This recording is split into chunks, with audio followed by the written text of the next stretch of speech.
Good morning, ladies and gentlemen, traders around the globe. We from Money Markets say welcome to our real-time daily trading idea webinars. In this webinar, we have 5 days with 5 different traders. And each trader have his different trading style.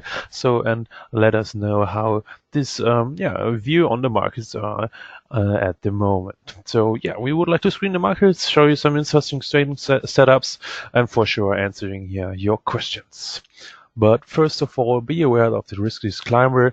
CFDs and levers are complex products and can result in losses that exceed your deposit. They may be not subtitled for everyone.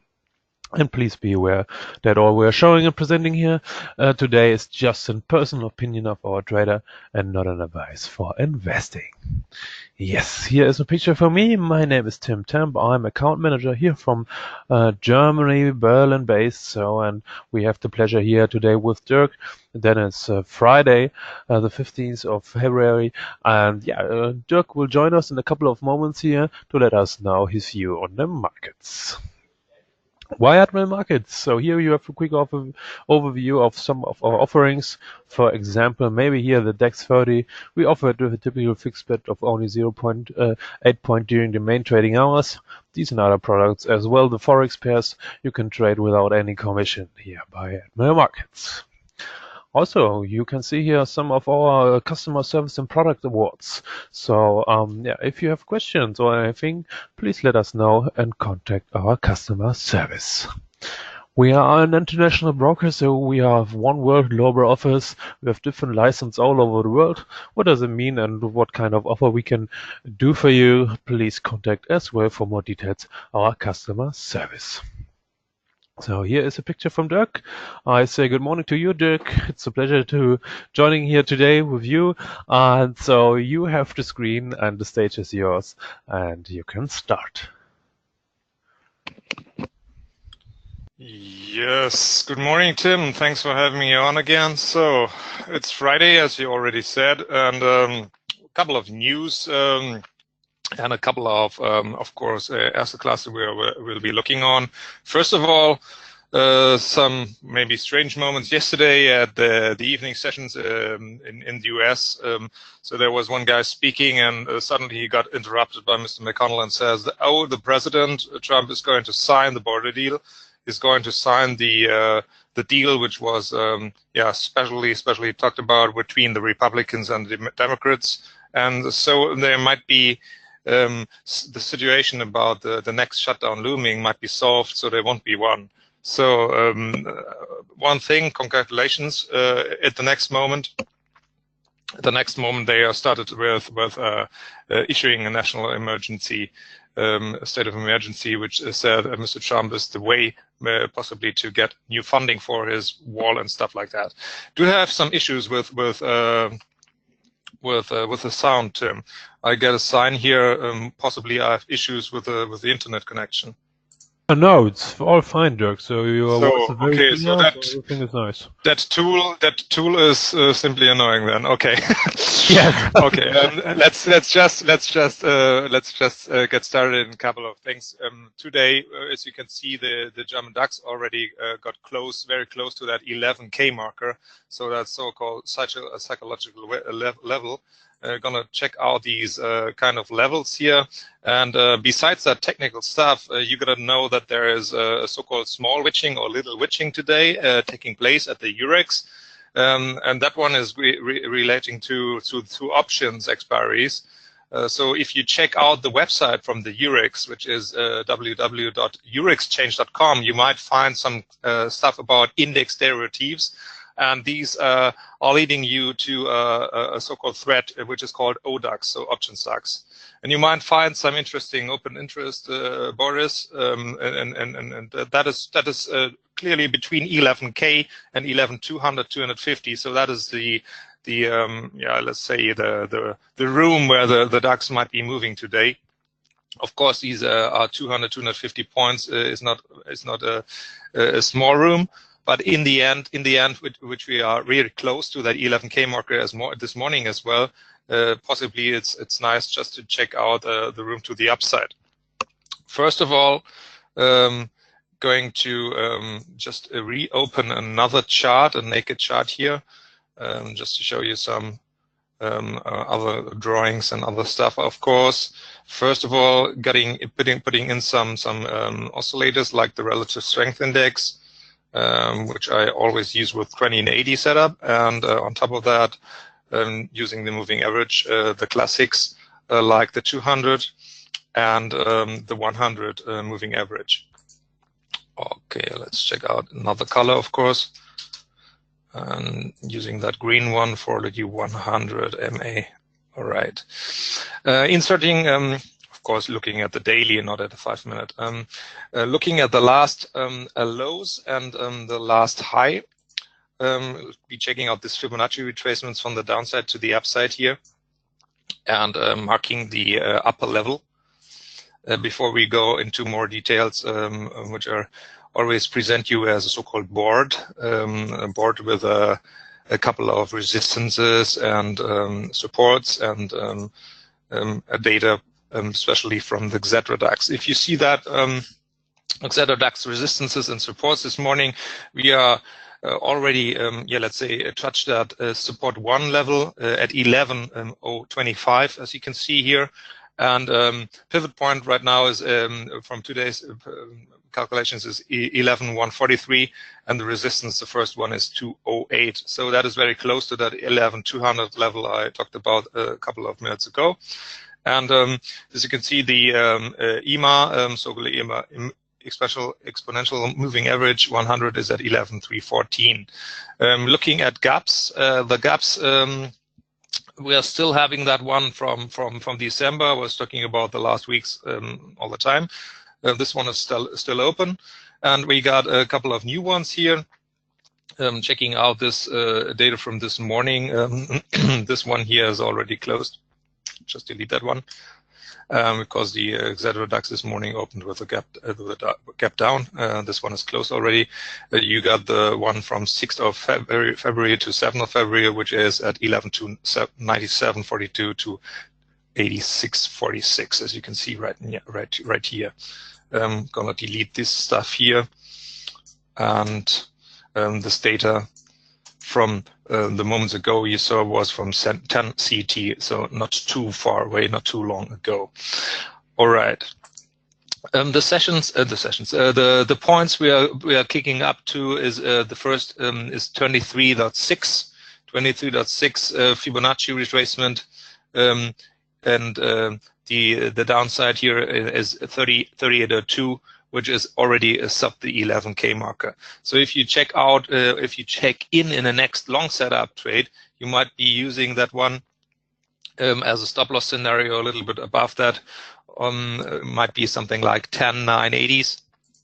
Looking at the market watch here again, and of course, if you just step into a new long setup, you might be doing that with a 25 to possibly 50 points of a stop loss room. Of course, we can't have a look into your accounts. Of course, you got to calculate your risk.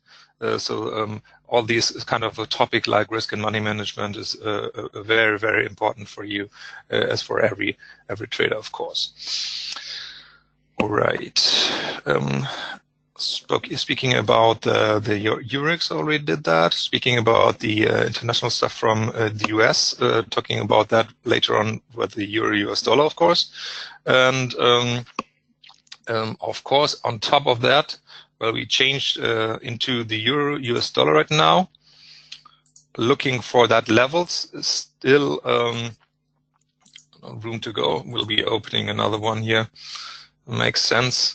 Not to delete everything and just taking in with a new one on the daily as well, and I'll be changing that to the 4-hour chart, just from the last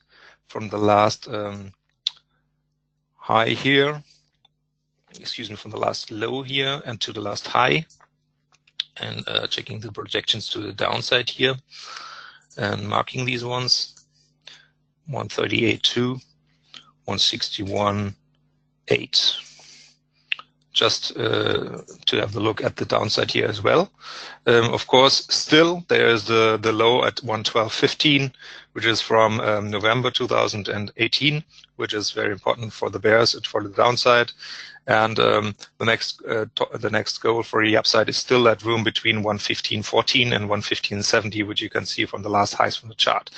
Moving that around and doing that the other way around to the upside is from the last high to that low here. And already we scratched at 23.6 this morning, yesterday. And looking at these upside levels to go in direction 38.02 and 113.50s as the next Fibonacci retracements as the resistances.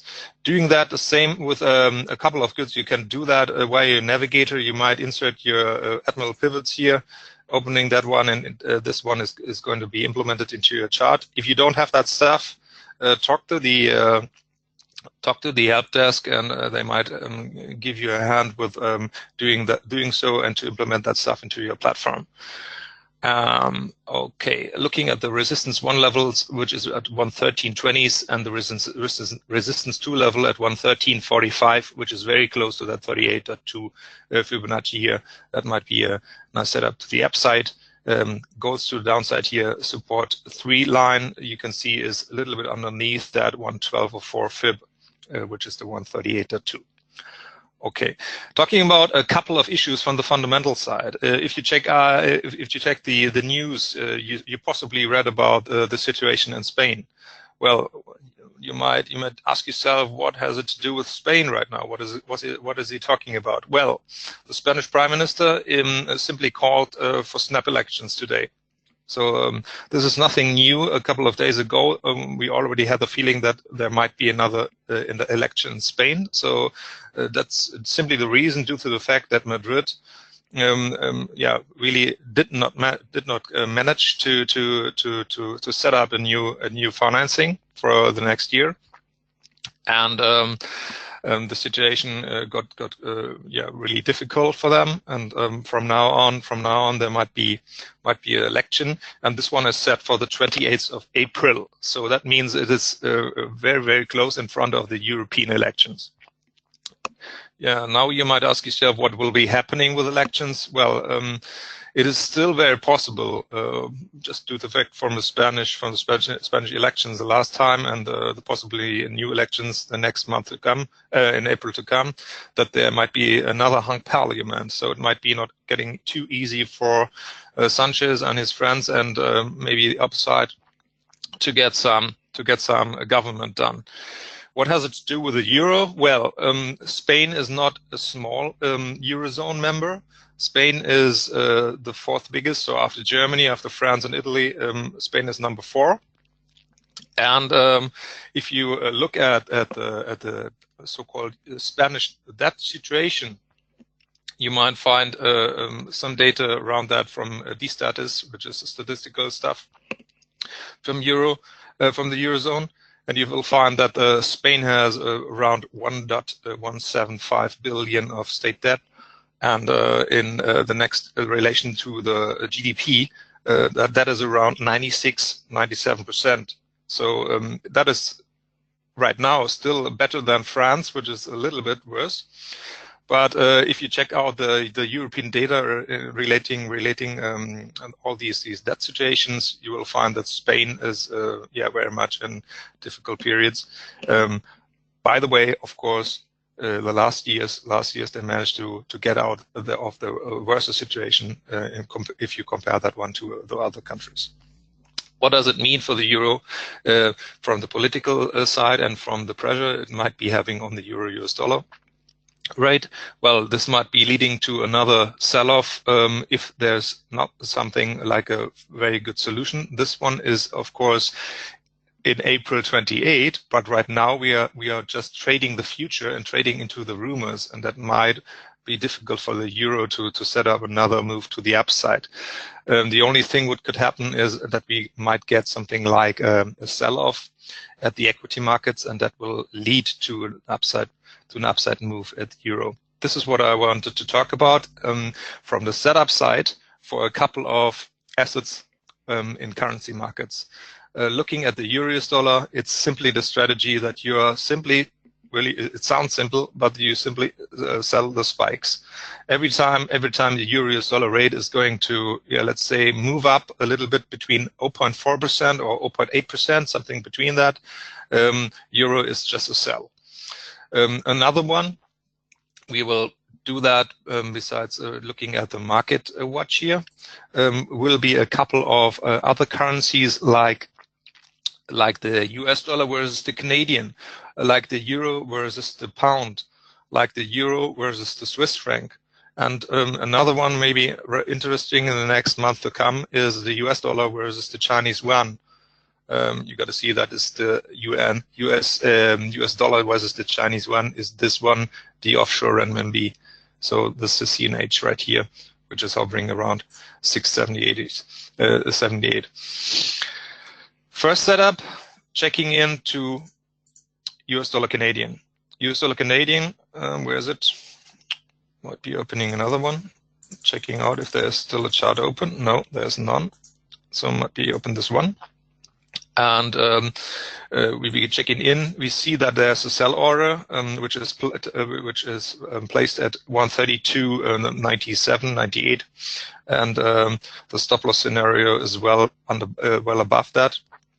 You can see that it's around 133.37, and if you check this terminal, you gotta be doing that very easy, because if you have a situation like that, like you can see right here, you are possibly about to move the stop loss to the entry, just in case that there is some bump, and it might kill you. So the only reason you do that is you will be losing nothing right now. Of course, this is a small trade. It's just for demonstrations, but it's just showing the technique. You simply have to obey that kind of a rule. Move the stop loss to the entry as quick as possible if you got a little bit of room between that. The goal, or let's say the target to the downside, checking in the dailies and look at the Fibonacci's from the last high to the last low. We got to see that they're just checking at the right place here. Hold a second. Yep. And widening that picture possibly to see if maybe on the 4-hour chart to see if that is correct. It doesn't work. Giving it a little bit more room here. Okay, opening, zooming in. That was too much. That is not the right high. Let's check it. This is 136.64, 136.61. Okay, so that one is the correct one. And moving it this way, so you see that that is nothing more like selling a fib, selling the fib 38, right, 38.2 right now, and checking, of course, the other way around. You got to do that as well when you do research or do technical research, checking out these levels from the downside to the upside. Of course, changing the colors, not to get confused with all these lines. Come on, black and red. So, however, whatever your colors might be, just checking in that the targets might give you in from this 61.8 level, which is the Fibonacci retracement here, which is at 131.70s, which might be a nice target to the downside here as well. Okay. The so-called trading idea between the US dollar versus the Chinese yuan. Let's move to that one. If you follow the news, if you follow the talks about Chinese stimuli the last years and last month, you got to be you got to be reading a lot of rumors about the next big stimuli coming from Beijing and from the People's Bank of China. So they're possibly about to do that, something like a bigger stimuli, because they badly need it. Why do they badly need it? Well, read the news. It's all about the US-China trade conflict. And let me tell you that China is really suffering. They need to do something. And of course, on top of that, besides all these GDP points they are losing, they're going to be sure that the whole system is still working. So they're going to be pumping more money into the system, more liquidity into the system. And the People's Bank of China is the one and only tool to do so. So what does it mean? It is very important for the Chinese that the US dollar versus the yuan is not getting too soft. So why? Imagine all the state debt, all the commercials with all the debt. There are a lot of those companies. A lot of the whole system is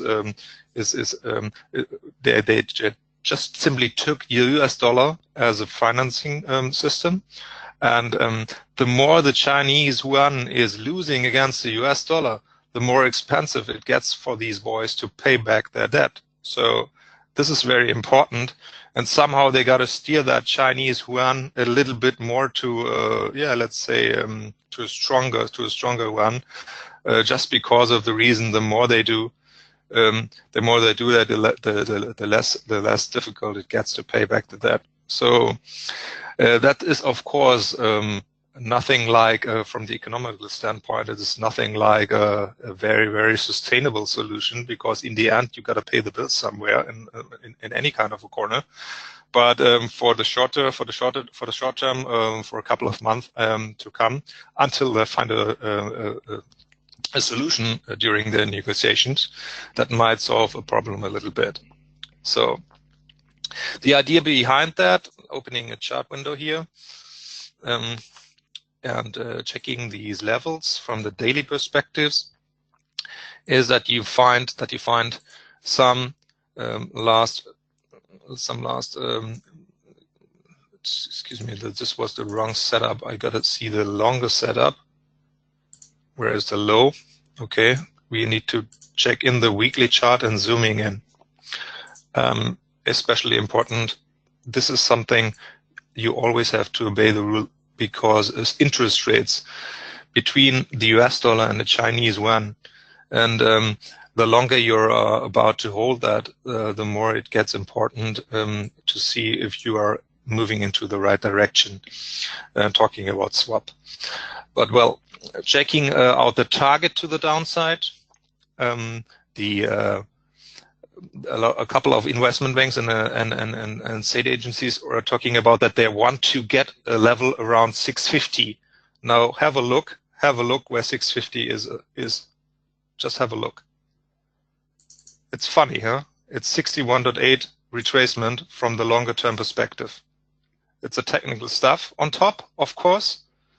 It takes them billions and billions of US dollar, yes, US dollar, to finance that stuff, because around the corner, somehow, they got to be playing with the US dollar and not with the Chinese yuan themselves.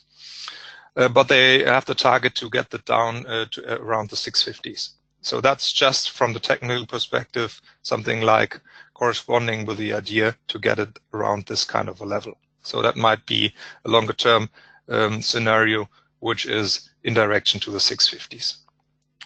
It's exotic, in my opinion. It's still exotic because it's not a currency pair with a lot of liquidity. And if you compare that to US dollar or to the cable or to the US dollar versus the yen, it's still small. The liquidity is not that big like the pairs I just spoke about. But in the end, a longer term scenario, it might be some kind of interesting, besides doing that all the other trade positions you do from morning to evening, or let's say during the week. Okay, the next one, which is from the time, I'm looking at the time, Tim, which is the last one I'm talking about, is a EURGBP. And the EURGBP, I'm opening that one here as well with a new window, is another typical setup stuff. Sell the spikes. Sell the damn spikes. And if you check out levels like the last high to the downside here, got to simply do that here. And of course, doing that the other way around, you got to see, just changing that one quickly, just to not confuse the colors here as well. And doing that for the longer term scenario on top of that, which is very important to look at that one weekly, not only weekly, we are really going very far away just to have a long-term view because of one and single important Fibonacci retracement, which is the long term. And this one, I'm just coloring this one into a very strange color. Let's just say pink, just that everybody sees that pink line. And now changing to the daily here as well and widening that picture. So this is something like a cluster. We got to see the 61.8 from the short term, the black one, and the longer, really monthly longer term chart, the 61.8, which is at the areas of 87.30s. So that is still an important level to get it done to the downside and to implement the euro pound rate underneath that kind of a level. That won't happen very fast. Sometimes it might be and might be bumping back up again. But the simple fact about this is just one word: Brexit, Brexit, and Brexit, and Brexit, and so on. And as you see the news yesterday, Theresa May, it's very difficult for her to say that she got defeated as well, and again and again and again. But in the end, there is no solution for the Brexit besides her deal right now. Otherwise, we will have a hard Brexit, and it really looks that bad. Top of that, because we are already speculating about a hard Brexit, is the next interest rate decisions from the Bank of England to come, and that one is at 21st of March. So that is the date you got to be setting yourself at the agenda. 21st of March is the first Bank of England, is the last Bank of England decision before the Brexit date of 29th of March. So they got to be checking out the data very especially and checking out if they need to implement a so-called rate path for the future. Because after the Brexit, if there is a hard Brexit, inflation might be getting a little bit more up the road. So that means from 1.8 to 2.2, 2.3 in a couple of months. And that is quite heavy. That's just due to the fact that a couple of tolls and whatever are coming in possibly with the Brexit. And that might lead to prices going up the road. And so the Bank of England has to do something against that. And the only thing they can do right now is to give a little bit more stability, might be a first rate hike, or let's say a rate hike. That means the rate path for the Bank of England is between 0.75 into 1.25 until the year's end. So that's the room. All the boards are talking about. So possible projections are between a rate hike of 25 basis points until 50 basis points until the rest of the year, and that might soften the rate between euros and the GBP to the downside. So in the longer term view, that might be interesting to sell the spikes if you are able to do so all the time. So on the daily perspectives, I'm just talking about daily perspectives, not about scalping 5-minute charts and stuff like that. Okay. All right, Tim. A little bit overdone with the time, I know. 11:29, but I made it. Yeah, you made it. I just made it. If there are any questions, of course, just forward me those. But Here's just one question about your explanation with the export. Or just explain the question. Would that not hurt the export without any customer agreements? I think it's because on your China war explanation. What you talking about? There's a question because of the US versus China's one, or I didn't get the question 100%. Yeah, so I'm not really sure. That's about GBP or rate hike. Yeah, that's what I thought about first. Okay, of course it's hurting exports. Imagine the whole situation is so crazy. check about the whole levels about the customs. From one point from one day to another day, from the 29th of to the next day, there have to be something like controls for customs. Where are all these people come from? Where do they come from? Without a deal, there's nothing like that the UK is about to stay in the European Union customs zone. So that might hurt them on top of that, and that is why in the last weeks and months a lot of agencies, a lot of companies, a lot of private guys are ordering and buying goods from the European Union, the rest of the European Union, just to be sure that they are able to produce, they're able to, let's say, from the medical aspects, to survive or whatever they do. And this is not only hurting inflation. All these kind of top exports are going down. Unemployment is going to be a really important case, not only for the UK itself, as well for us in Germany and other nations. Because imagine between the UK and Germany, the amount of trade is bigger. Between these two countries is bigger than the whole amount of trade between the UK and the whole Commonwealth nations. So that is maybe something you just should think about. So Tim, maybe you know, I don't know the number exactly. Commonwealth nations are probably something like 50 countries, right? I'm not really sure, Dirk, but I think it's like sounds like a good number. Yeah, but imagine that just the amount of trading, the volume is from 50 countries. Yes, they're really quite well with your number, with Dirk. Okay. Okay, so that is just the point which gives you something like a very important message, is that this is so important for them to get a deal done. Yeah. Okay. Okay, Dirk. Yeah, I think we are done for today. Just like the time is over, and we know a lot more about the market conditions. So thank you very much, Dirk, and thanks for our listeners for joining us today. Dirk is back next week, and we are back on Monday at the same time, if you like. Hopefully with Jay, because he was this week sick. So so have a good weekend. Nice trade if you trade today, and we see us next week. Some last word for you, Dirk, if you like. Yeah, of course. Have a fantastic weekend. I'm not sure where you guys around right now, but it is damn sunny in the Rhine-Main area, right here around Frankfurt, and hopefully that will be so the whole weekend. Enjoy your weekend, relax, and of course have a couple of good trades today as well. And we'll be hearing us at the same time, 11 CET next Friday, as you like. Thank you very much. Bye-bye.